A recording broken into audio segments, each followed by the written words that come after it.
La trampa del encanto superficial. ¿Por qué las personas peligrosas parecen perfectas al principio? En el campo de la psicología forense existe una paradoja conocida como la máscara de la cordura. Describe un fenómeno en el que los individuos más peligrosos de una sociedad no parecen aterradores, parecen mejores que lo normal. Este es el mecanismo del encanto superficial. No se trata simplemente de ser educado, es una imitación calculada y depredatoria diseñada para bajar tus defensas biológicas. Cuando conoces a una persona neurotípica, existe una fricción natural. Hay silencios incómodos, opiniones que no coinciden y el torpe baile de conocer a un extraño. Esa fricción es humana. Es el resultado de dos egos distintos intentando encontrar un punto en común. Un psicópata no tiene esa fricción. Su interacción contigo es fluida, porque no está presentando un ego propio, está reflejando el tuyo. A esto se le suele llamar el efecto Ted Bundy. Bundy fue descrito por muchas de sus víctimas y conocidos como encantador, inteligente y sorprendentemente normal. No atraía a las mujeres a su coche mediante amenazas, lo hacía usando un yeso falso y pidiendo ayuda. Convirtió en arma el contrato social de la amabilidad.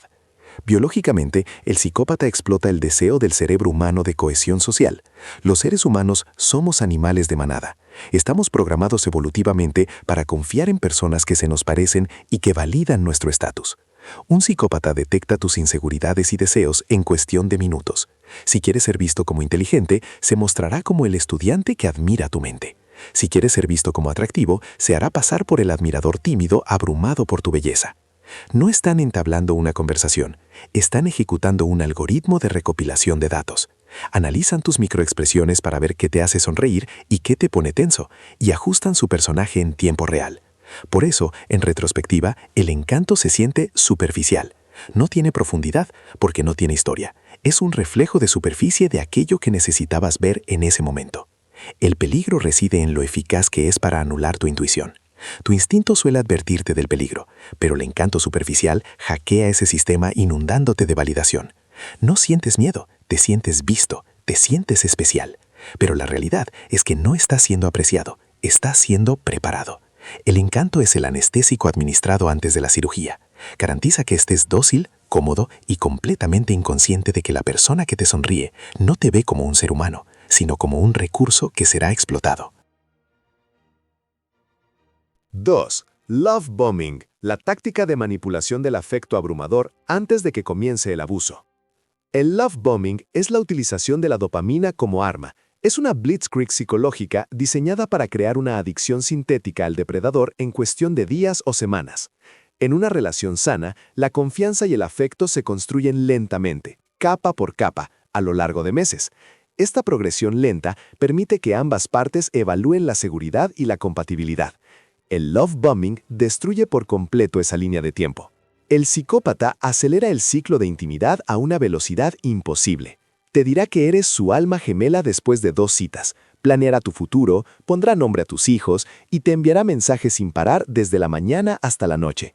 Está creando una hiperrealidad en la que tú eres el centro del universo. Desde una perspectiva neuroquímica, este comportamiento provoca una liberación masiva de dopamina y oxitocina en tu cerebro. Estas son las hormonas del vínculo. Son las mismas sustancias químicas que se liberan durante el consumo de drogas. Al inundar tu sistema con ellas, el psicópata está literalmente reconfigurando tus vías neuronales para asociarlo con la euforia. Empiezas a desear su atención como un adicto desea su dosis. Esta fase cumple 2 propósitos estratégicos para el psicópata. Primero, te aísla. Te absorbe tanto este romance nuevo e intenso que de forma natural te alejas de amigos y familiares. Dejas de mantener contacto con tu red de apoyo porque sientes que has encontrado todo lo que necesitas en una sola persona. Segundo, crea una deuda de confianza. Cuando finalmente se vuelva contra ti, cuando comience el abuso, lo perdonarás. Mirarás atrás a la fase del love bombing y pensarás, sé que en el fondo es una buena persona, porque mira cuánto me amó al principio. Pasarás el resto de la relación persiguiendo la euforia de ese primer mes. Soportarás insultos, mentiras y traiciones, tratando desesperadamente de recuperar la versión de esa persona que existía durante el love bombing. Pero la verdad aterradora es que ese amante nunca existió. Era un personaje interpretado para asegurar tu sumisión. El final abrupto del love bombing es tan calculado como su inicio. Una vez que saben que estás enganchado, cuando tu felicidad depende por completo de su validación, se retiran. Cierran el grifo de la dopamina. Esto crea en tu cerebro un estado de pánico conocido como refuerzo intermitente. Te esfuerzas más, te disculpas más y toleras más abusos solo para obtener una sola gota del afecto que antes te daban gratis. Es la técnica de condicionamiento definitiva que convierte a un ser humano libre en un dependiente desesperado. Gaslighting es esencialmente un ataque a tu percepción de la realidad. El término proviene de la obra teatral de 1938, Gaslight, en la que un marido atenúa poco a poco las luces de gas de la casa, pero insiste a su esposa en que no están disminuyendo, llevándola finalmente al borde de la locura. En el contexto de la psicopatía, es una estrategia deliberada para erosionar tu confianza en tus propios sentidos y en tu memoria. Un psicópata hará algo claramente abusivo: coquetear con otra persona delante de ti, robarte dinero o insultarte. Y cuando lo confrontes, lo negará. Pero no solo lo negará, atacará tu capacidad de percibirlo. Dirá cosas como: estás loco, te lo estás imaginando, o eres demasiado sensible. Esto funciona porque la memoria humana es maleable. Cuando alguien en quien confiamos o a quien tememos contradice nuestro recuerdo con absoluta convicción, el cerebro intenta reconciliar el conflicto. Naturalmente, preferimos creer que no estamos siendo abusados, así que consideramos la posibilidad de que seamos nosotros quienes estén equivocados. Con el tiempo, esta invalidación constante destruye tu autodefensa cognitiva. Dejas de confiar en tus ojos, dejas de confiar en tu memoria, empiezas a externalizar la verificación de la realidad en el psicópata. Antes de reaccionar a cualquier cosa, miras hacia él para saber cómo deberías reaccionar. El objetivo del gaslighting es volverte maleable. Si no puedes confiar en tu propio juicio, no puedes irte. Te vuelves dependiente del abusador para interpretar el mundo por ti. Él se convierte en el narrador de tu historia de vida. Aquí se explota un fallo siniestro: la necesidad del cerebro de coherencia. Preferimos creer que nosotros somos el problema antes que aceptar que la persona que duerme a nuestro lado es un monstruo. Aceptar que tu pareja es un depredador requiere un cambio de paradigma aterrador y doloroso. Aceptar que solo eres sensible preserva la relación y la ilusión de seguridad. El psicópata lo sabe. Sabe que, si miente con suficiente seguridad, tu cerebro editará sus propios recuerdos para alinearlos con su versión de la verdad con tal de mantener la estabilidad.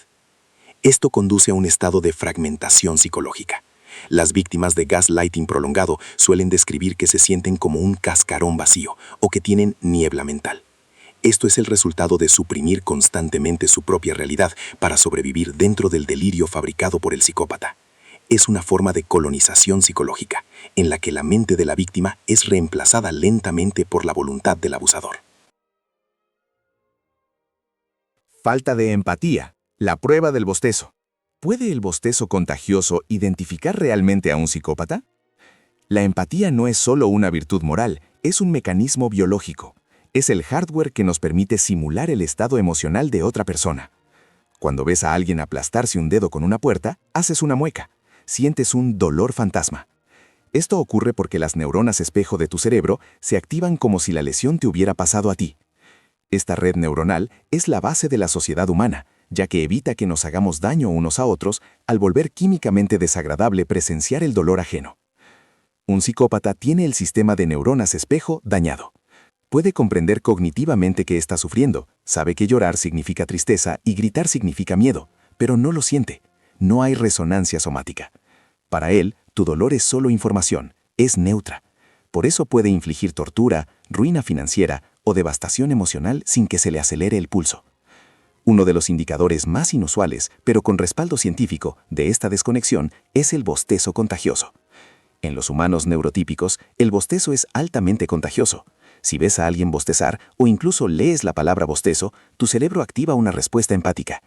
Esto está vinculado a las mismas vías neuronales que la empatía y el vínculo social. Es una sutil sincronización biológica.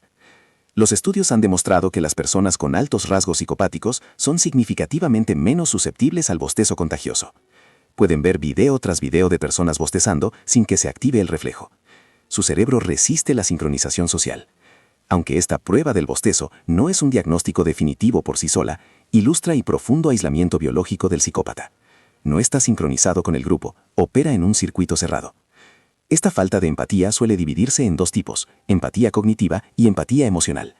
Los psicópatas suelen tener una empatía cognitiva muy alta, pueden leerte como un libro, saben exactamente qué decir para herirte o seducirte, entienden perfectamente el software humano. pero tienen cero empatía emocional. No les importa el resultado. Esta combinación es lo que los vuelve letales. Imagina un cirujano que sabe exactamente dónde están todos tus nervios, empatía cognitiva, pero no le importa si gritas cuando los corta, falta de empatía emocional. Eso es un psicópata. Usan su comprensión de las emociones humanas no para conectar, sino para manipular. Ven tus emociones como palancas que se pueden accionar. Si hacerte llorar les consigue lo que quieren, te harán llorar. Si hacerte feliz les consigue lo que quieren, te harán feliz. La emoción en sí es irrelevante, solo importa su utilidad. Estilo de vida parasitario. ¿Por qué dependen de otros para el apoyo financiero y emocional? El psicópata ve el mundo a través de un lente estrictamente depredador. En la naturaleza hay productores y hay consumidores. El psicópata es un parásito obligado. Cree fundamentalmente que tiene derecho a los recursos de los demás simplemente por existir. No ve las relaciones como asociaciones simbióticas, las ve como interacciones huésped-parásito. Esto suele manifestarse en lo financiero. Puede pedir dinero prestado constantemente sin intención de devolverlo, vivir en tu casa sin pagar alquiler mientras afirma estar trabajando en un gran proyecto, o sabotear tu carrera para que te conviertas en su cuidador. Son expertos en vender un sueño de éxito futuro para justificar su parasitismo presente. Tejen historias elaboradas sobre inversiones, acuerdos que están a punto de cerrarse o negocios que están al 99%. Pero el parasitismo no es solo financiero, también es emocional y energético. Se alimentan de tu estatus, tu reputación y tu vitalidad. Un psicópata suele apuntar a personas empáticas, exitosas y de alto funcionamiento. No quiere una víctima rota, quiere un huésped con el tanque lleno. Se adhieren a tu vida, te drenan la confianza, el dinero y la posición social, y pasan al siguiente huésped en el momento en que te quedas sin recursos. Este comportamiento se basa en un profundo sentido de grandiosidad y derecho. Creen que las reglas de ganarse la vida o la reciprocidad se aplican a la gente común, no a ellos. Se ven como seres superiores que deberían ser mantenidos por las masas mediocres. Cuando los confrontas por su falta de contribución, suelen invertir la situación, gaslighting. Te acusarán de ser materialista, poco solidario o controlador. Te harán sentir culpable por pedirles que paguen su parte del alquiler. Es un mecanismo de defensa para proteger su acceso a los recursos. Desde una perspectiva evolutiva, esta estrategia es de alto riesgo y alta recompensa. Al explotar la cooperación del grupo sin contribuir, el psicópata conserva su propia energía mientras extrae el máximo valor. Sin embargo, este estilo de vida exige movimiento constante. Una vez que un huésped se agota o descubre el juego, el parásito debe desprenderse y encontrar una nueva víctima de inmediato. Esto explica por qué los psicópatas suelen tener un historial de mudanzas frecuentes, cambios de trabajo y un rastro de puentes quemados. Son nómadas de la destrucción, consumen y siguen adelante, dejando un páramo a su paso. La carta de la víctima. ¿Cómo los narcisistas reescriben la historia para parecer siempre la parte dañada? A pesar de su naturaleza depredadora, los psicópatas rara vez se presentan como villanos. En su narrativa son las víctimas eternas. Esta es una de sus técnicas de camuflaje más efectivas. Al presentarse como víctimas de traumas pasados, exparejas locas o de un sistema injusto, convierten tu empatía en un arma. Cuando los conoces, te cuentan historias tristes. Mi ex estaba loca, mi jefe me odia porque soy demasiado talentoso, mis padres fueron crueles. Estas historias están diseñadas para activar tu complejo del Salvador. Quieres ser la persona que por fin los entiende. Quieres ser quien los sane. Esto les permite esquivar tu escrutinio. No buscas señales de alarma en alguien por quien sientes lástima. Buscas formas de ayudar. Esta postura de víctima también sirve como un escudo defensivo preventivo. Si te engañan, es porque su ex los dañó tanto que ahora tienen miedo al abandono. Si te roban dinero, es porque el mundo los ha tratado injustamente y solo están sobreviviendo. Usan su victimización construida para justificar el abuso. Es una tarjeta moral de salir de la cárcel gratis. Además, practican el darbo, negar, atacar y revertir víctima y ofensor. Si los confrontas por su comportamiento, retuercen la conversación hasta que terminas pidiéndoles perdón. Ejemplo, encuentras mensajes en su teléfono que prueban que te engañan. Reacción, en lugar de disculparse, estallan de rabia. No puedo creer que hayas violado mi privacidad. ¿Revisaste mi teléfono? Eres igual que mi ex abusiva. No puedo sentirme seguro ni en mi propia casa. Resultado, acabas pidiendo perdón por haber mirado el teléfono, y la infidelidad nunca vuelve a mencionarse. Han invertido los roles con éxito. Ahora ellos son la víctima de tu invasión de privacidad y tú eres el agresor. Esta reescritura de la historia es constante. En cada relato que cuentan, son el héroe o el mártir, nunca el villano. Esto les permite avanzar por la vida sin asumir jamás responsabilidad. Dejan un rastro de destrucción, pero convencen a cada nueva persona que conocen de que las ruinas detrás de ellos fueron causadas por tormentas, no por sus propias manos. Triangulación. Crear celos introduciendo a una tercera persona en la dinámica. La triangulación es una estrategia de manipulación en la que el psicópata introduce a una tercera persona en la dinámica de la relación para generar fricción, inseguridad y competencia.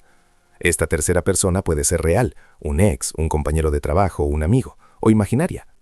El objetivo de la triangulación es devaluarte mientras aumenta su propio valor percibido. Pueden decir cosas como, mi ex nunca se quejaba de esto, o hoy un compañero de trabajo estaba coqueteando conmigo, es tan divertido. De manera sutil, esto envía un mensaje a tu cerebro primitivo. Estoy muy demandado. Si no te portas bien, tengo opciones. Activa tus instintos de protección de recursos. En lugar de centrarte en el mal comportamiento del psicópata, te enfocas en competir con el rival. Intenta ser más atractivo, más exitoso o más complaciente que la otra persona. Esto convierte la relación en un concurso permanente en la que estás audicionando constantemente para conservar tu lugar. El psicópata se sienta a observar el espectáculo, alimentándose de la validación que obtiene al ver a otros pelear por él. Le da una sensación de control casi divina. La triangulación también se usa para aislarte. Pueden decirte, mi amigo piensa que eres controlador, o mi madre dice que no eres lo suficientemente bueno para mí. Al utilizar supuestas opiniones de terceros, se unen contra ti. Ya no es solo su crítica, es un consenso. Esto hace que la crítica parezca más objetiva y difícil de descartar. En el entorno laboral, un psicópata corporativo usa la triangulación para enfrentar a los empleados entre sí, susurrando rumores a un lado y secretos al otro. Fabrica el caos, porque el caos es una escalera. Mientras los demás están ocupados peleándose entre ellos, el psicópata actúa sin ser observado y consolida su poder. Si te encuentras sintiéndote constantemente celoso, comparado o como si estuvieras en una competencia en la que nunca te inscribiste, estás siendo triangulado. Las parejas sanas protegen tu seguridad dentro de la relación. No tratan tu compromiso como un contrato renovable que depende de cómo te compares con el último rival.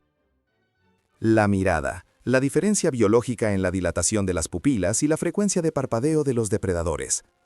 La mirada psicopática no es solo un cliché del cine de terror, es un fenómeno fisiológico documentado. Muchas víctimas describen una mirada inquietante e intensa que se siente depredadora o reptiliana. Da la sensación de que te observan, no de que conectan contigo, como un lobo observando a un ciervo. La investigación sobre comunicación no verbal y respuesta pupilar ofrece pistas. En primer lugar, los psicópatas tienden a tener un reflejo de sobresalto reducido y una menor activación fisiológica. Esto puede manifestarse como una menor frecuencia de parpadeo. Durante una conversación intensa o un conflicto, una persona normal parpadea con más frecuencia debido al estrés y el procesamiento cognitivo. El psicópata, sin la carga de la ansiedad o la empatía, mantiene una mirada fija y casi sin parpadear. En el reino animal, esta falta de parpadeo señala dominancia y agresión. En segundo lugar, la dilatación de las pupilas está vinculada a la activación del sistema nervioso autónomo. Cuando vemos algo que amamos o tememos, nuestras pupilas se dilatan. El sistema autónomo del psicópata es más lento. Sus ojos pueden parecer muertos o planos porque no experimentan los microcambios rápidos que reflejan fluctuaciones emocionales. Esto crea el efecto de ojos de tiburón, negros, vacíos y poco reactivos. Esta mirada cumple un propósito táctico. Es una herramienta de intimidación. Al mantener el contacto visual más tiempo del socialmente cómodo, violan tus límites. Te obligan a apartar la mirada primero, lo cual es un acto de sumisión. Así establecen una jerarquía sin decir una sola palabra. Además, este enfoque intenso suele ser señal de su concentración láser en un objetivo. Cuando un psicópata quiere algo de ti, se hiperfocaliza en ti, te estudia, busca debilidades y refleja su lenguaje corporal. La intensidad puede confundirse con atracción sexual o interés profundo, alimentando el love bombing. Pero la realidad biológica es distinta. Es el enfoque de un cazador fijando coordenadas. Si alguna vez sientes que alguien te está escaneando, en lugar de conectar contigo, escucha ese instinto.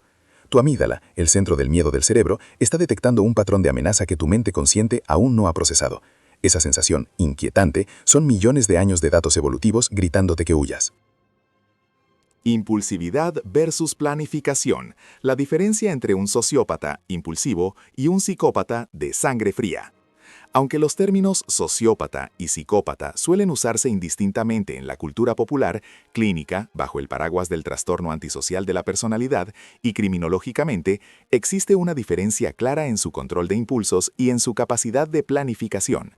Comprender esta distinción es clave para identificar el tipo de peligro al que te enfrentas. El sociópata suele caracterizarse por la volatilidad y la desorganización. Es impulsivo. Actúa por impulso. Si se enfada, puede golpear una pared o iniciar una pelea en un bar de inmediato. Tiene dificultades para mantener un empleo o sostener una fachada de normalidad porque su ira y su impulsividad afloran constantemente. Es caótico. Sus delitos suelen ser espontáneos y dejan pruebas. Es el huracán errático que destruye todo a su paso, incluyéndose a sí mismo.